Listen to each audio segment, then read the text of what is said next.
નેત્રોમાં પ્રેમાશ્રુનું જળ ભરીને પુલકિત શરીરે સ્ત્રીઓ પરસ્પર કહી રહી છે કે હે સખી, બંને રાજાઓ પુણ્યના સમુદ્ર છે. ત્રિપુરારી શિવજી સર્વે મનોરથ પૂર્ણ કરશે.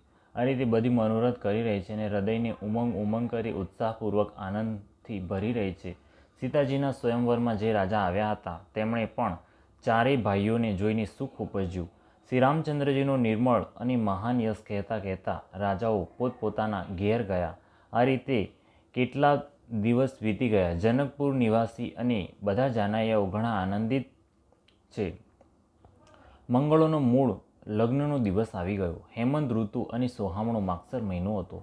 ગ્રહ, તિથિ, નક્ષત્ર, યોગ અને વાર શ્રેષ્ઠ હતા. લગ્ન મુહૂર્ત શોધીને બ્રહ્માજીએ તે પર વિચાર કર્યો અને તે લગ્ન પત્રિકાને નારદજીના હાથે જનકજીને ત્યાં મોકલી દીધી. જનકજીના જ્યોતિષીઓએ પણ તે ગણના કરી રાખી હતી. જ્યારે બધા લોકોએ આ વાત સાંભળી ત્યારે તે કહેવા લાગ્યા, અહીંના જ્યોતિષી પણ બ્રહ્મા જ છે. નિર્મળ અને સર્વસુંદર મંગળોની મૂળ ગોધૂલીની પવિત્ર વેળા આવી ગઈ અને અનુકૂળ સુકન થવા લાગ્યા. એ જાણીને બ્રાહ્મણોએ જનકજીને કહ્યું. ત્યારે રાજા જનકે પુરોહિત સતાનંદજીને કહ્યું કે હવે મોડું કરવાનું શું કારણ છે? ત્યારે સતાનંદજીએ મંત્રીઓને બોલાવ્યા. તેઓ બધા મંગળોનો સામાન તૈયાર કરીને લઈ આવ્યા.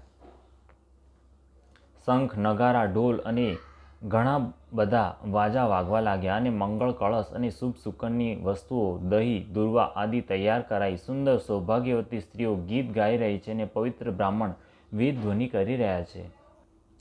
બધા લોકો આ રીતે આદરપૂર્વક જાનને લેવા ચાલ્યા અને જ્યાં જાનૈયાઓનો જાની વાસો હતો ત્યાં ગયા. અવધપતિ દશરથજીનો સમાજ વૈભવ જોઈને તેમણે દેવરાજ ઇન્દ્ર પણ ઘણા જ તુચ્છ લાગવા માંડ્યા. તેમણે જઈને વિનંતી કરી, સમય થઈ ગયો, હવે પધારો. આ સાંભળતા જ નગારા વાગી ઉઠ્યા. ગુરુ વશિષ્ઠજીને પૂછીને અને કુળના રીતિ રિવાજ પતાવીને રાજા દશરથજી મુનિઓ અને સાધુઓના સમાજને સાથે લઈને ચાલ્યા.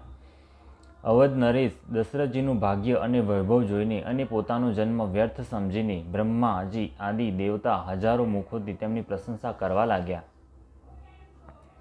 દેવગણ સુંદર મંગળોનો અવસર જાણીને નગારા વગાડી વગાડીને ફૂલ વરસાવે છે. શિવજી, બ્રહ્માજી આદિ દેવવૃંદ જૂથ બનાવીને વિમાનો પર જઈ ચડ્યા અને પ્રેમથી પુલકિત તને તથા હૃદયમાં ઉત્સાહ ભરીને શ્રી રામચંદ્રજીનો વિવાહ જોવા ચાલ્યા. જનકપુરને જોઈને દેવો એટલા અનુરક્ત થઈ ગયા કે તે બધાને પોતાના લોક ઘણા તુચ્છ લાગવા લાગ્યા. વિચિત્ર મંડપને તથા અનેક પ્રકારની સઘળી અલૌકિક રચનાઓને તે ચકિત થઈને જોઈ રહ્યા છે. નગરના સ્ત્રી પુરુષ રૂપના ભંડાર, સુઘડ, શ્રેષ્ઠ, ધર્માત્મા, સુશીલ અને સુજ્ઞ છે. તેમને જોઈને બધા દેવો અને દેવાંગનાઓ એવા પ્રભાહીન થઈ ગયા કે જેમ ચંદ્રમાના અજવાળામાં તારાગણ ઝાંખા પડી જાય છે. બ્રહ્માજીને વિશેષ આશ્ચર્ય થયું, કેમ કે તેમણે ત્યાં પોતાની કોઈ કરણી રચના તો ક્યાંય જોઈ જ નહીં.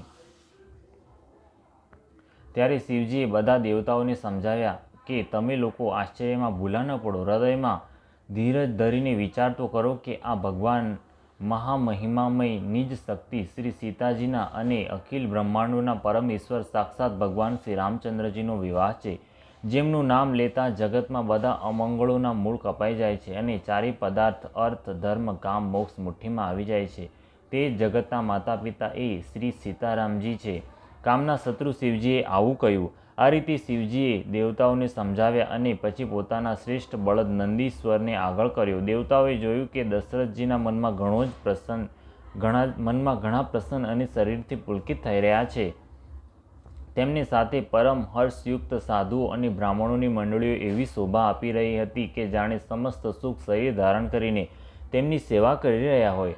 ચારેય સુંદર પુત્રો સાથે એવા સુશોભિત છે જાણે સમસ્ત મોક્ષો, સાલોક્ય, સામીપ્ય, સારૂપ્ય, સાયુજ્યએ શરીર ધારણ કર્યા હોય. મરકત, મણિ અને સુવર્ણના રંગોની સુંદર જોડીઓને જોઈને દેવતાઓએ ઓછી પ્રીતિ ન થઈ. પછી શ્રી રામચંદ્રજીને જોઈને તે હૃદયમાં અત્યંત હરખાયા અને રાજાની પ્રશંસા કરીને તેમણે ફૂલ વરસાવ્યા. નખથી શિખા સુધી શ્રી રામચંદ્રજીના સુંદર રૂપને વારંવાર જોતા પાર્વતીજી સહિત શિવજીનું શરીર પુલકિત થઈ ગયું અને તેમના નેત્ર પ્રેમાશ્રુના જળથી ભરાઈ ગયા. રામજીનું મોરના કંઠના જેવી કાંતિવાળું હરિતાભ શ્યામ શરીર છે. વીજળીનો અત્યંત અનાદર કરનાર પ્રકાશમય સુંદર પીત રંગના વસ્ત્ર છે. બધું મંગળ રૂપ અને બધી રીતે સુંદર. જાત જાતના વિવાહના આભૂષણ શરીર પર શણગાર્યા છે।